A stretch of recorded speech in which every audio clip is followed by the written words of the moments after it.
If you're a custodial supervisor at a local high school, you know that cleanliness is key, and that the best place to get cleaning supplies is from Grainger. Grainger helps you stay fully stocked on the products you trust, from paper towels and disinfectants to floor scrubbers. Plus, you can rely on Grainger for easy reordering, so you never run out of what you need. Call 1-800-GRAINGER, click Grainger.com, or just stop by. Grainger, for the ones who get it done.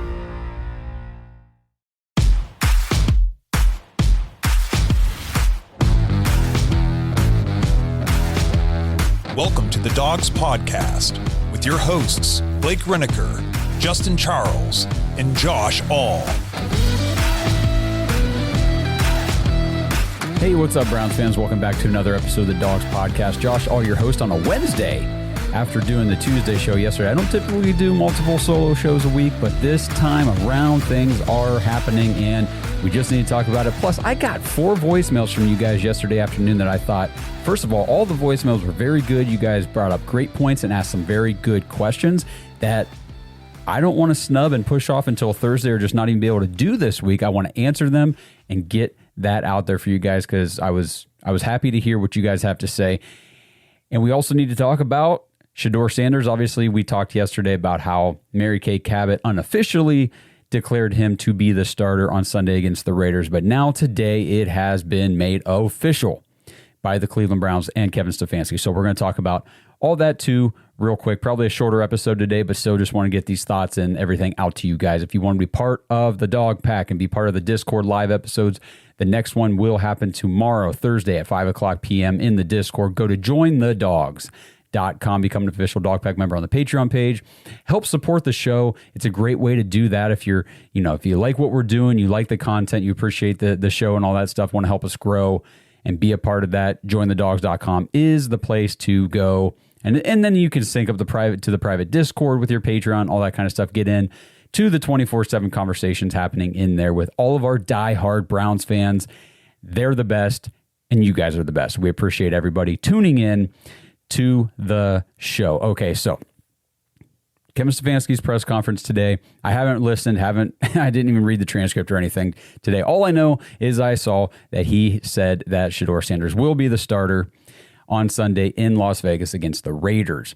Dillon Gabriel obviously still going through concussion protocol. We knew there was a very slim to potentially no chance that he gets cleared from the protocol in less than a week. So Stefanski says Shedeur Sanders will get all the first team reps this week leading up to the game. Now, this is the thing that's going to happen.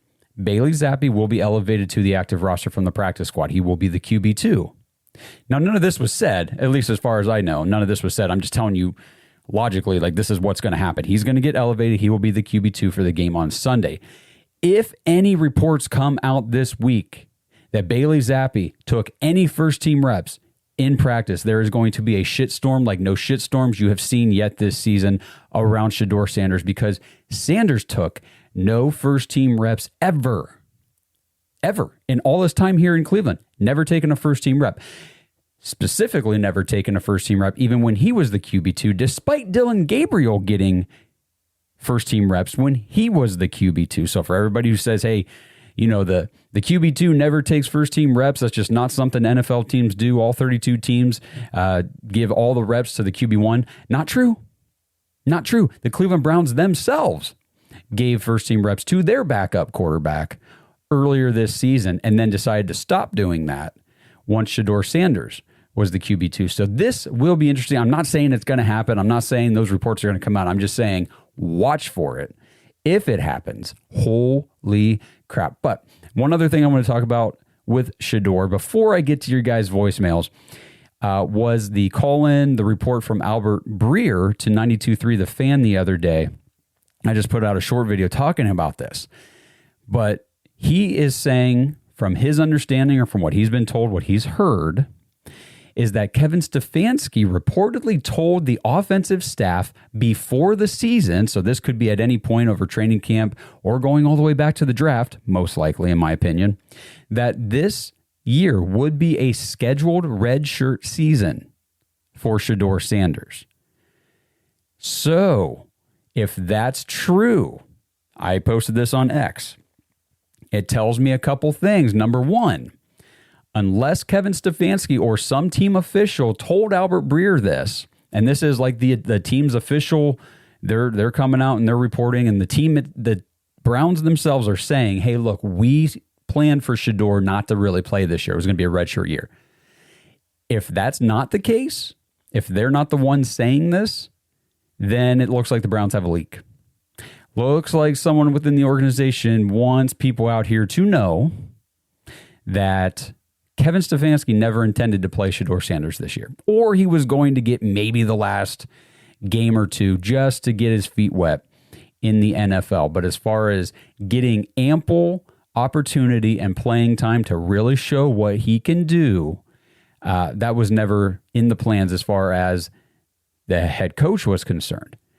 Where it gets interesting, one, the team owner before the season said that it's important to see both rookie quarterbacks on the field this season to get an evaluation of them. So that means if Kevin wasn't planning on playing Shedeur or giving him any sort of major opportunities this year, that goes against what Jimmy Haslam said before the season. But it also plays into when Kevin named Dillon Gabriel the starter and then said Shedeur Sanders will not be the QB2. He will remain as the emergency quarterback 3. Joe Flacco will revert down to QB2. It goes to the idea and the speculation on my part, my strong belief that Andrew Berry said, oh, really? You want Joe Flacco to be the QB2? How about I just trade him away? How about we just remove Joe from the equation, and then we don't have to worry about it? And I think that is exactly what happened. And everybody will say, oh, well, I mean, come on, he got a draft pick for Joe Flacco. Yes and no. He traded a draft pick with Joe Flacco to get a draft pick. He moved up, I don't even know if it was a full round in the draft, but he moved from, the 6th round to the 5th round by trading Joe Flacco. Okay, whoop-de-doo, nice, whatever. It's a 5th round pick. I'm not super, that's not the point. I think the bigger beneficiary of Joe Flacco being traded was Shedeur Sanders getting moved up to QB2 from the front office perspective. So it all goes back to Shedeur Sanders was not Kevin Stefanski's pick. It was Andrew Berry's pick. We've heard those reports. And it would make sense that from a general manager perspective, from the front office, you're watching the games. They're watching the games like we are. And all you see when Dillon Gabriel plays football, it's clear he's not an NFL quarterback. It's clear he's not good. He's not gonna, no. You guys told us for 6 months or however long it's been now, half a year, that this kid is the most pro ready. He can run an NFL offense. He understands everything, blah, blah, blah, blah, blah, supercomputer, my ass. He sucks, okay? So it's time to see what the other draft pick has. And, if I'm the front office, I made the draft pick. I used draft capital to get this guy. Let's see what he can do. I don't care about your plans for redshirting. Let's see what he can do. So it's interesting. This could indicate a bit of a power struggle within the Browns organization between the front office and the coaching staff, and just does not feel like the alignment that they preach that they have all the time is really in place anymore. So we will get to see Shedeur Sanders for the first time, getting first-team reps all week in practice, and a game plan, according to what Kevin Stefanski said way back when, that Shedeur Sanders, whenever he does get, or if he gets an opportunity to start, whatever, will have a full week of a game plan tailored for him. So let's see what this offensive genius, offensive guru, and Tommy Rees and all these, really smart offensive minds can game plan for Shedeur Sanders this week. I anticipate nothing changing. I think the offense is going to look so stupid again.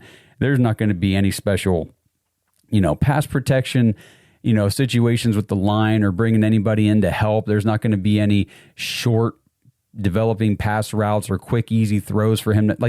They just don't. I'm sorry. You guys know how I feel.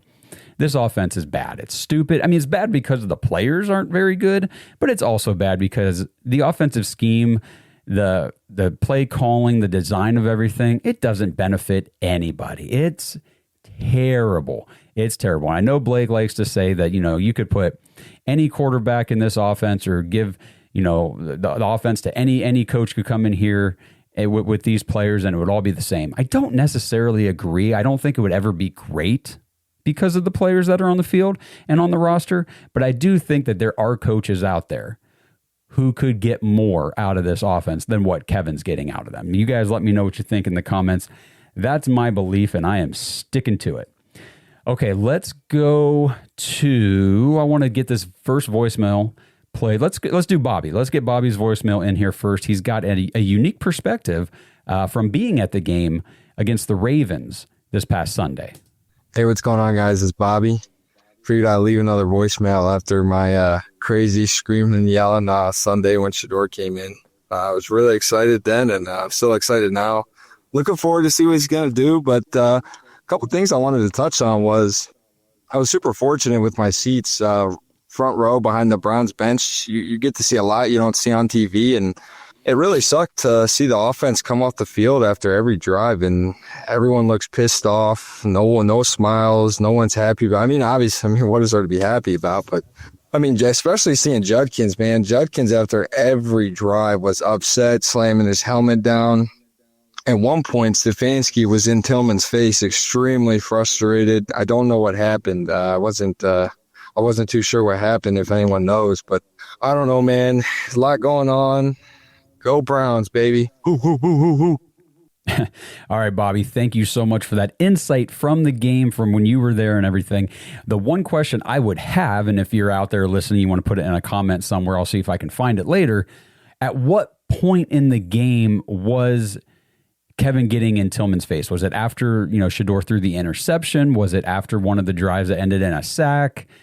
When was it? When did you see that happen? And then I could probably go back and maybe look at some all-22 from that specific series before they came off the field and maybe figure out what Kevin might have been pissed off about with Cedric Tillman. So let me know on that. And then to your other point about like Quinshawn coming off and slamming his helmet, this is the kind of stuff we did not want to see this year with this team. And it goes to my belief that the offense itself, the design and the way things are run and called and all that kind of stuff doesn't help anybody. I have a hard time believing that Quinshawn's coming off slamming his helmet because he's mad at Shedeur.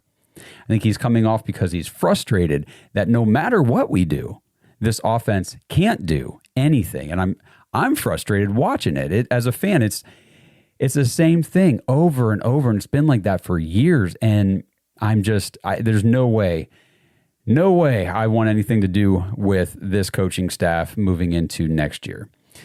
Let's go to Josh's voicemail. This is Josh from Ireland. How's it going, Josh here? Massive Browns fan, Dublin, Ireland. We're kind of like a two-part question here. So I'm saying, this Sunday, if Shedeur balls out against the Raiders and wins, he should be the starter for the rest of the season, in my opinion.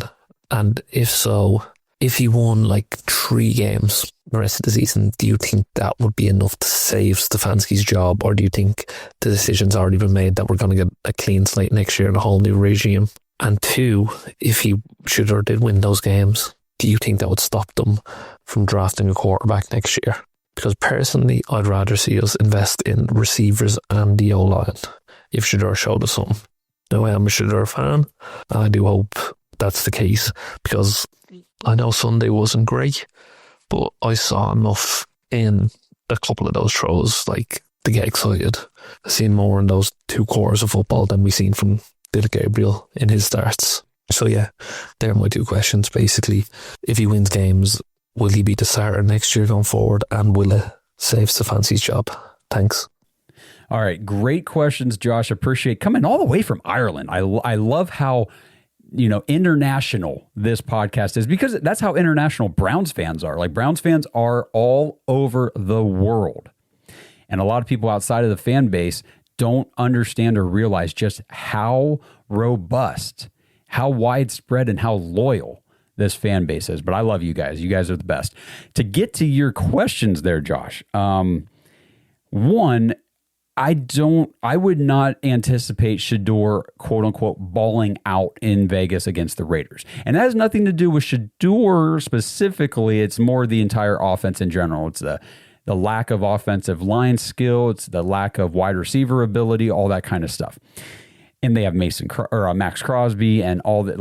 I think it's going to be a rough game. I don't think it's going to be like the Browns come and just put, belt to butt cheeks on this one. I could be wrong. I was really wrong about last week. I thought for sure the Ravens were going to belt to butt cheek us. but they didn't. So if Shedeur balling out or having a good game would be something like 200 yards, 2 touchdowns, hopefully no turnovers. That'd be cool. He's going to take sacks. It's going to happen with his habits. And again, that's just, he hasn't had no time to work those out. He has had no reps to do so. So with his habits and with the offensive line, it's going to happen. Like, there's going to be sacks. Max Crosby's going to get sacks. It is what it is. I think if Shedeur plays well and the Browns win, even if he plays well and even if the Browns win, as soon as Dillon Gabriel's clear from concussion protocol, he's the starter. He will be back to the starting quarterback for the Browns. I don't think anything Shedeur can do on Sunday will change that. So it kind of erases the whole point of, can Shedeur's performance over the end of the season here save Stefanski's job? I don't think it matters, because I don't think there's going to be that opportunity. You said, what if Shedeur wins like 3 games over these final 7? Shedeur's not going to get a chance to win 3 games, because I don't think he gets a chance to play 3 games. I mean, unless Kevin is forced. I mean, the front office, Jimmy, they're going to have to pretty much tell him, you will sit Dillon Gabriel down, because remember, the only way to get Shedeur to be the starter outside of another injury for Dillon is for Kevin to actively bench him. I just don't see it happening. This episode is sponsored by Bodden Sports. Browns fans, I know Thanksgiving is the next thing on the list, but if you're in my house, we have had Christmas decorated all over the place since November 1st. That's right. It is coming up very quickly, Christmas time. And the best thing you can do is get ahead of your gift giving list and go to boddensports.com/dogs, DAWGS, and check out everything they have to offer and use promo code DOGS to get 10% off your entire order. You could find some really nice Christmas gifts for the athletes in your life. Obviously, baseball season would be right around the corner in the spring. They've got training balls. They've got regular game baseballs, bats, baseball gloves, all sorts of basketballs and other gear, pumps, ball bags, gym bags, things like that for your basketball players. And then the gifts that I really like to give family members and people like that would be the backyard games. Get those for Christmas gifts, because then they can hold on to those and break them out when the weather gets nice, and it's like that Christmas gift that didn't get used right away at Christmas, and they get to experience that joy again later in the year. Badminton, outdoor volleyball, bocce, horseshoes, kickball. They've got a knockout game set, and of course pickleball, which I know I've been saying on here I need to learn how to play. I haven't yet, but I do plan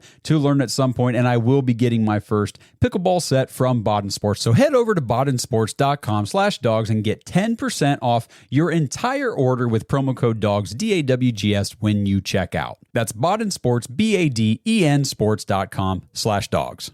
If you're a maintenance supervisor at a manufacturing facility and your machinery isn't working right, Grainger knows you need to understand what's wrong as soon as possible. So when a conveyor motor falters, Grainger offers diagnostic tools like calibration kits and multimeters to help you identify and fix the problem.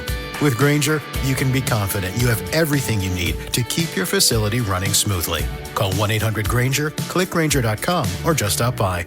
Grainger, for the ones who get it done.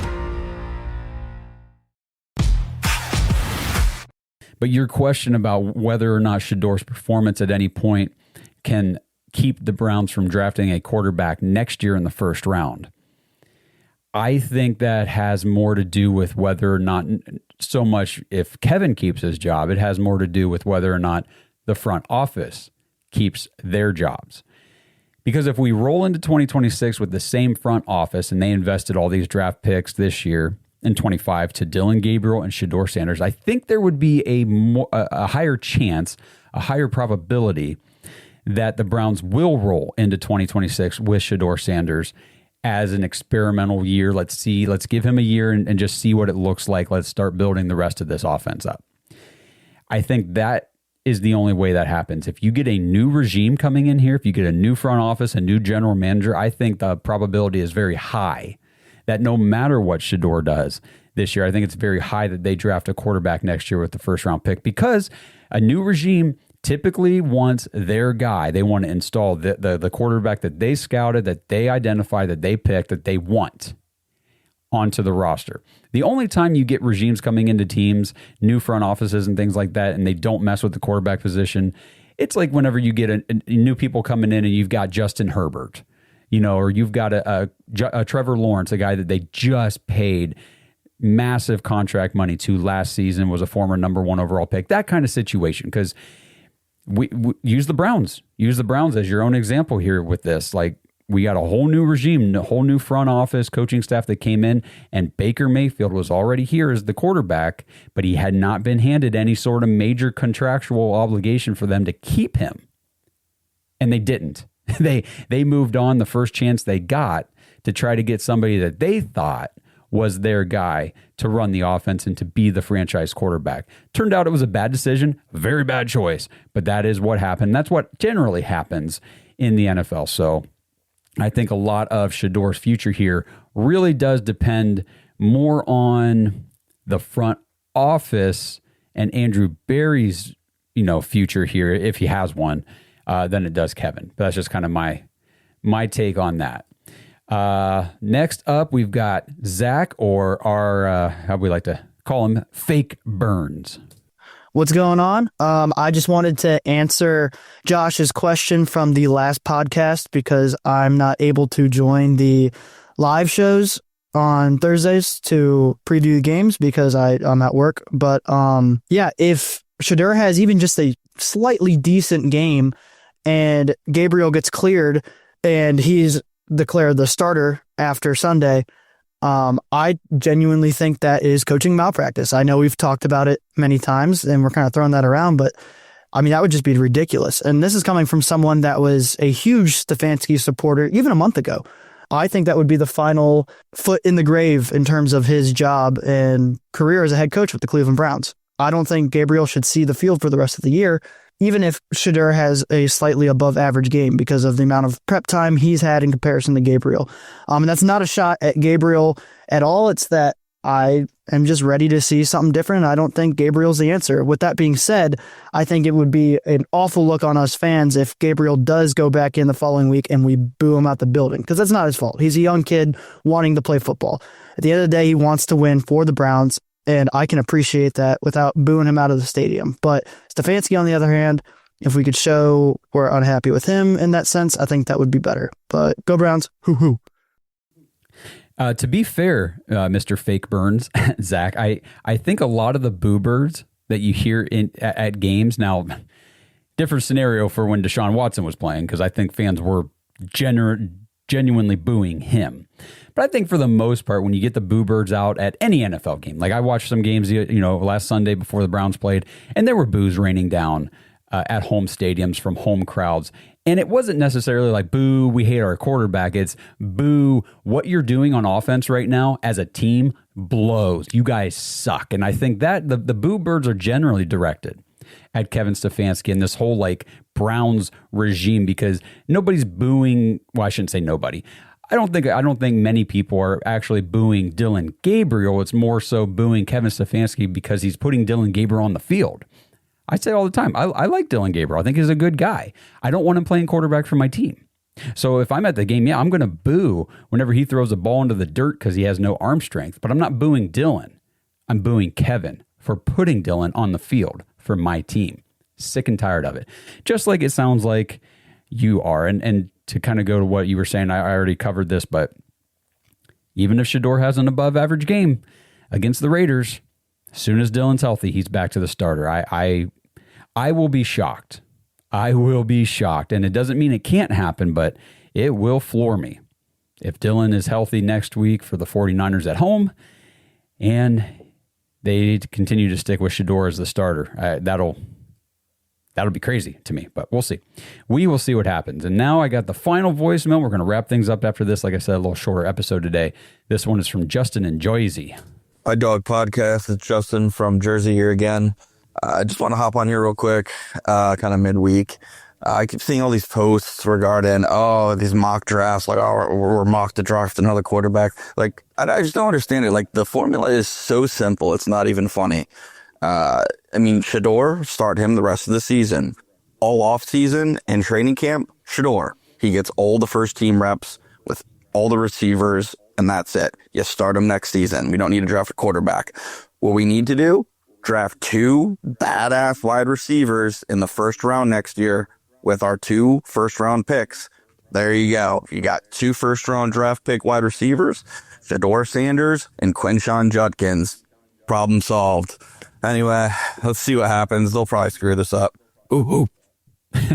Now that right there, Justin, is spoken like a true Browns fan. They're probably going to screw this up. Yeah, I think that is the mindset of every Browns fan who's been with this team for any length of time. Honestly, we've seen them do it over and over and over in the past. But I agree with you. The formula is simple. And that's just a quick aside here. That's part of the reason why we started this podcast back in 2020 when we did, because, we would be texting each other, me, Blake, and everything. And I'd be talking to other Browns fans like, I don't feel like it's this hard. I don't feel like it should be this hard to be competitive or just be good, in the NFL, because we could watch games and say, well, this is what they should call, but this is probably what they're going to call. And then they would call what we say, this is what they're going to call. And it wouldn't work. And we felt like, man, is it really this hard? And then you look at the draft. A lot of times it's like, well, if I was here, I would just take this guy. And then they would take some other dude. It wouldn't work out. And the guy that I thought, or we thought they should take or could take, ends up being a stud wherever he goes. And it's like, why is it so hard? If we can figure this out and say what the team should do to be successful, why can't they?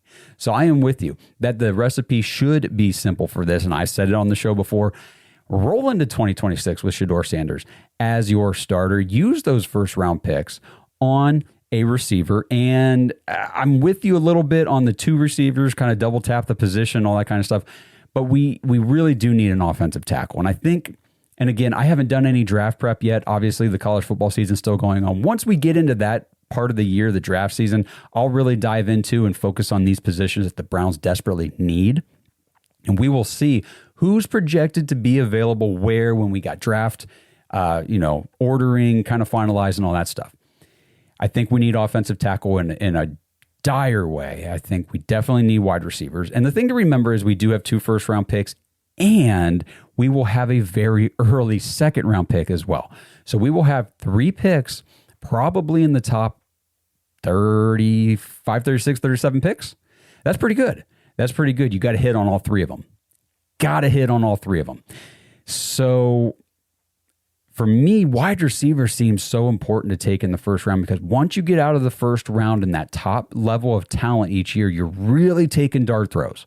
You really are. I mean, you can wind up with an A.J. Brown in the second round, a DK Metcalf. You could wind up with Amon-Ra St. Brown in the third, or Puka Nacua in the fifth. But man, you got to be pretty good at identifying, evaluating talent, which I have zero faith that this Browns organization can do at the wide receiver position. I think unless they draft a very obviously talented, good wide receiver that's on the board early, I don't have faith that they're going to get that position figured out. So we will see. That is the direction right now as of, November 19th, 2025. That's the direction I'm leaning. Just roll with Shedeur next year. You got a guy who was touted as first-round talent anyway. Got him in the 5th round. Okay, so you are going to pretty much redshirt him this year because he's not going to get enough opportunity to show you what you want to see. Go with him next year. Go with him now. Give him an offseason, like you said, Justin. Give him all the reps in training camp, all the reps in everything. Just give him the keys. Just give him the keys for a year and see what happens. See what happens, because I still think that there's a chance that the Browns, I don't think we'll lose to the Titans at home, not with the way our defense plays at home. And, that would give us 3 wins. I don't know if we win in Vegas this week. We'll see. I don't think we're going to have the first pick. I think that if we want to get into a spot early in the draft where we get our pick at quarterback, like there's one quarterback that the Browns really want and they got to trade up to get him, I think it's going to be really tough, because I think you're going to be trying to get ahead of teams that are already ahead of you, like the Saints, possibly like the Jets, and like the Titans will be up there, and they'll probably trade that pick to the highest bidder for somebody to come up and get Fernando Mendoza, to come up and get Ty Simpson or Dante Moore. And quite honestly, I haven't done the draft prep, so I don't know if any of those 3 guys are somebody I would want anyway over Shedeur for next year. So we'll see how it goes, obviously, but I don't disagree. I think you're spot on right now with that thinking of we got a guy we can see what he has next year, but we really need to get these other positions in place. And if you've got 3 picks in the top 35 or 36 picks, and you can use 2 of them on wide receivers and 1 of them on an offensive tackle, and then you've got an early 3rd round pick that you can use maybe on another tackle or something, God, do not draft defense, Browns. You guys draft defense in the first 3 rounds in April, and I am going to flip my lid, man. It's going to be bad. Offense. I can't watch any more of what you guys are putting out on the field. This is a joke. So thank you. Thank you, everybody, for your voicemails. Appreciate you guys sending them in, prompting me to do an impromptu episode here on a Wednesday. It was a good time to do it anyway. We got the news, the confirmation that Shedeur will start. So let me know in the comments your guys' thoughts, opinions. What are you expecting from Shedeur Sanders this Sunday against the Raiders? We will do the full preview show in the Discord, Dogpack Discord, live tomorrow night at 5 p.m. Eastern Standard Time. And then obviously the recording of that episode will be published out afterward for everybody else to watch and listen to. So if you want to be part of that episode, you want to be part of these lives, and again, I'm going to do the Dogpack Discord live shows into the winter, into the spring. I'm going to do them. The plan is to do 1 a week, and that way we can get everybody in there. We'll be talking draft picks. We'll be talking prospects. We'll be talking free agency. We'll be talking potential, maybe new coaching hires. Who knows what's going to happen, but we'll be there to discuss all of it with you guys. So that's at jointhedogs.com. Become an official Dogpack member on the Patreon page. Sync up with the private Discord. Get in there, hang out with everybody, and help support the show. We appreciate you guys. Like I say all the time, you're the best fans in the world, and you're the best audience that we could possibly ask for. So thank you for everything you do for us, and we're going to continue to put out the content for you guys. So until I talk to you guys tomorrow on the preview show, let's go Browns. Drop in the comments, what do you guys think it's going to be on Sunday when Shedeur Sanders takes the field for his first ever career NFL start? Thanks for listening to another episode of the Dogs Podcast. Make sure you subscribe on YouTube and follow us on Twitter at the Dogs Podcast. Get your thoughts on the show at thedogspodcast.com.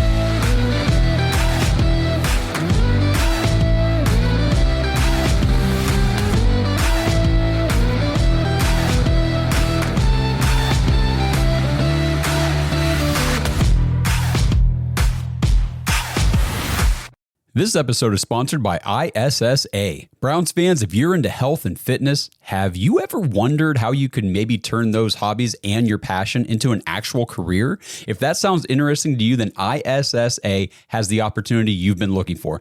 ISSA is the International Sports Science Association, and they can help you become a certified personal trainer in as little as 3 months. And right now you can get $100 off your certification when you sign up through our link, joinissa.com/dogs, DAWGS. Now, certifications are 100% online, self-study, and self-paced. You can study anywhere from your phone, tablet, or computer. And the final exam is open note, open book, aka piece of cake.